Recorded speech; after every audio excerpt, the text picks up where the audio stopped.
जहां सर्दी, जुकाम, खांसी, बुखार, ये सारे न जाने क्या क्या होता है, ये मामले बढ़ जाते हैं। ऐसे में मेरी आप सभी देशवासियों से प्रार्थना है कि ऐसे समय अपना ध्यान रखिए।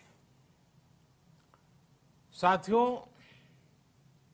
ये बात सही है कि अगर कोरोना से होने वाली मृत्यु दर को देखें तो दुनिया के अनेक देशों की तुलना में भारत संभली हुई स्थिति में है। समय पर किए गए लॉकडाउन और अन्य फैसलों ने भारत में लाखों लोगों का जीवन बचाया है, लेकिन हम ये भी देख रहे हैं कि जब से देश में अनलॉक 1 हुआ है, व्यक्तिगत और सामाजिक व्यवहार में लापरवाही जरा बढ़ती ही चली जा रही है। पहले हम मास्क को लेकर, 2 गज की दूरी को लेकर 20 सेकंड तक दिन में कई बार हाथ धोने को लेकर बहुत सतर्क थे, लेकिन आज जब हमें ज्यादा सतर्कता की जरूरत है तो लापरवाही बढ़ना बहुत ही चिंता का कारण है। साथियों, लॉकडाउन के दौरान बहुत गंभीरता से नियमों का पालन किया गया था।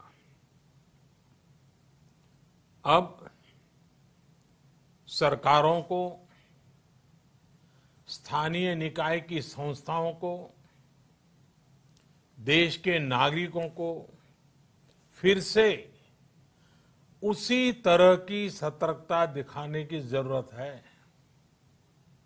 विशेषकर कंटेनमेंट जोन्स, उस पर तो हमें बहुत ध्यान देना होगा। जो भी लोग नियमों का पालन नहीं कर रहे हैं, हमें उन्हें टोकना होगा, रोकना होगा और समझाना भी होगा। अभी आपने खबरों में देखा होगा, एक देश के प्रधानमंत्री पर 13,000 रुपये का जुर्माना इसलिए लग गया क्योंकि वो सार्वजनिक स्थल पर मास्क पहने बिना गए थे। भारत में भी स्थानीय प्रशासन को इसी चुस्ती से काम करना चाहिए। ये 130 करोड़ देशवासियों के जीवन की रक्षा करने का अभियान है। भारत में गांव का प्रधान हो या देश का प्रधानमंत्री, कोई भी नियमों से ऊपर नहीं है। साथियों, लॉकडाउन के दौरान देश की सर्वोच्च प्राथमिकता रही ऐसी स्थिति न आए कि किसी गरीब के घर में चूल्हा न जले। केंद्र सरकार हो, राज्य सरकारें हो, सिविल सोसाइटी के लोग हों, सभी ने पूरा प्रयास किया कि इतने बड़े देश में हमारा कोई गरीब भाई बहन भूखा न सोए।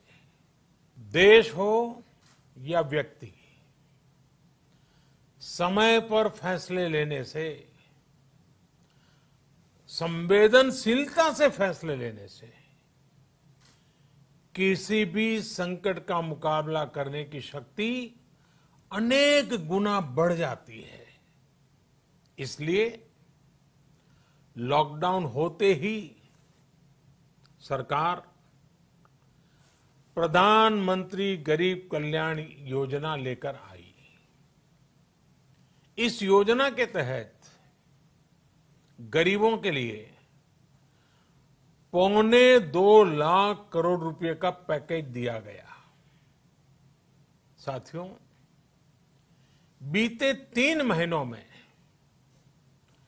20 करोड़ गरीब परिवारों के जनधन खातों में सीधे 31,000 करोड़ रुपया जमा करवाए गए हैं। इस दौरान 9 करोड़ से अधिक किसानों के बैंक खातों में 18,000 करोड़ रुपए जमा हुए हैं। इसके साथ ही गांवों में श्रमिकों को रोजगार देने के लिए प्रधानमंत्री गरीब कल्याण रोजगार अभियान तेज गति से आरंभ कर दिया गया है। इस पर सरकार 50,000 करोड़ रुपए खर्च कर रही है। लेकिन साथियों, एक और बड़ी बात है जिसने दुनिया को भी हैरान किया है, आश्चर्य में डुबो दिया है। वो ये कि कोरोना से लड़ते हुए भारत में 80 करोड़ से ज्यादा लोगों को 3 महीने का राशन, यानी परिवार के हर सदस्य को 5 किलो गेहूं या चावल मुफ्त दिया गया। इसके अतिरिक्त प्रति परिवार हर महीने 1 किलो दाल भी मुफ्त दी गई। यानी एक तरह से देखें तो अमेरिका की कुल जनसंख्या से 2.5 गुना अधिक लोगों को, ब्रिटेन की जनसंख्या से 12 गुना अधिक लोगों को और यूरोपियन यूनियन की आबादी से लगभग 2 गुने से ज्यादा लोगों को हमारी सरकार ने मुफ्त अनाज दिया है। साथियों, आज मैं इसी से जुड़ी एक महत्वपूर्ण घोषणा करने जा रहा हूं। साथियों, हमारे यहां वर्षा ऋतु के दौरान और उसके बाद मुख्य तौर पर कृषि क्षेत्र में, एग्रीकल्चर सेक्टर में ही ज्यादा काम होता है। अन्य दूसरे सेक्टरों में थोड़ी सुस्ती रहती है। जुलाई से धीरे धीरे त्योहारों का भी माहौल बनने लगता है। अब आप देखिए, अभी 5 जुलाई को गुरु पूर्णिमा है, फिर सावन शुरू हो रहा है, फिर 15 अगस्त आएगी, रक्षाबंधन आएगा, कृष्ण जन्माष्टमी आएगी, गणेश चतुर्थी आएगी, ओणम होगा और आगे जाएं तो काटी बिहू है, नवरात्रि है, दुर्गा पूजा है, दशहरा है, दीपावली है, छठी मैया की पूजा है।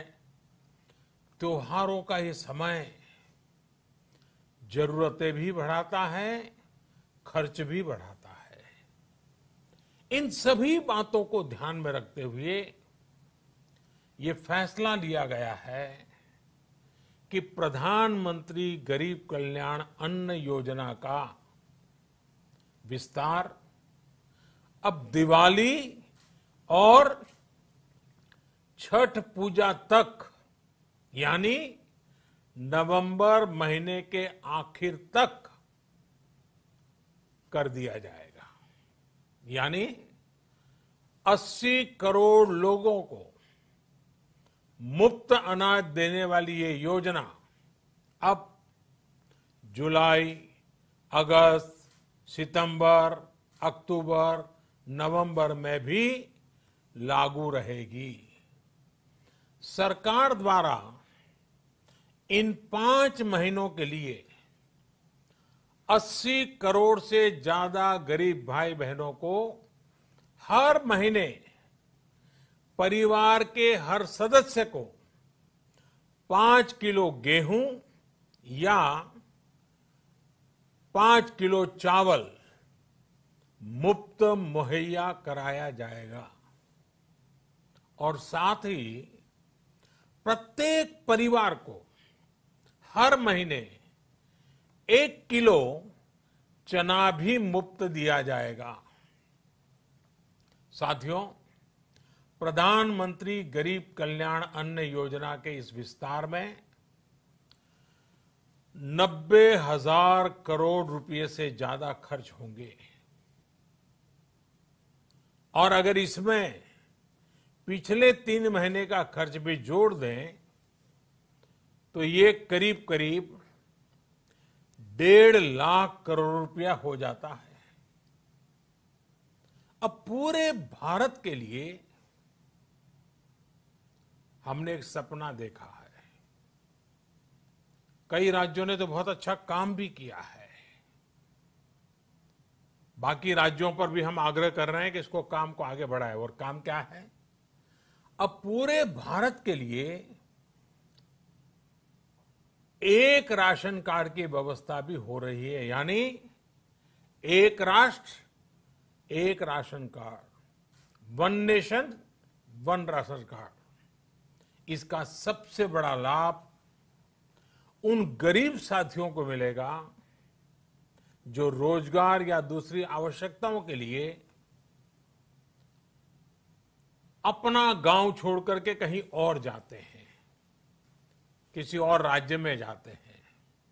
साथियों, आज गरीब को, जरूरतमंद को सरकार अगर मुफ्त अनाज दे पा रही है तो इसका श्रेय प्रमुख रूप से 2 वर्गों को जाता है।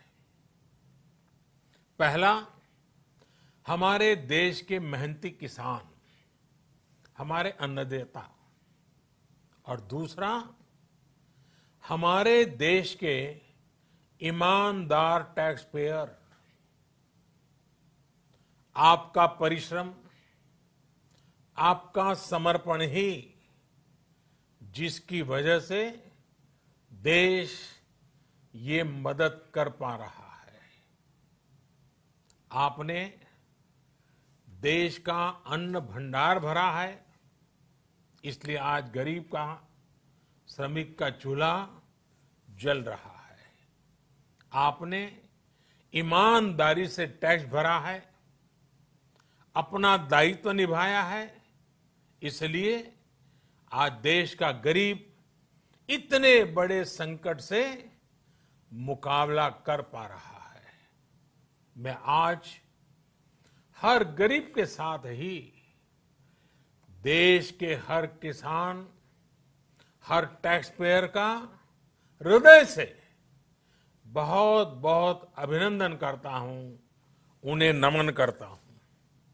साथियों, आने वाले समय में हम अपने प्रयासों को और तेज करेंगे। हम गरीब, पीड़ित, शोषित, वंचित हर किसी को सशक्त करने के लिए निरंतर काम करेंगे। हम सारी एहतियात बरतते हुए इकोनॉमिक एक्टिविटीज को और आगे बढ़ाएंगे।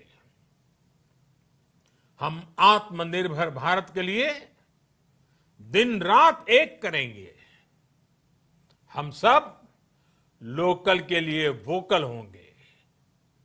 इसी संकल्प के साथ हम 130 करोड़ देशवासियों को मिलजुल करके संकल्प के साथ काम भी करना है, आगे भी बढ़ना है।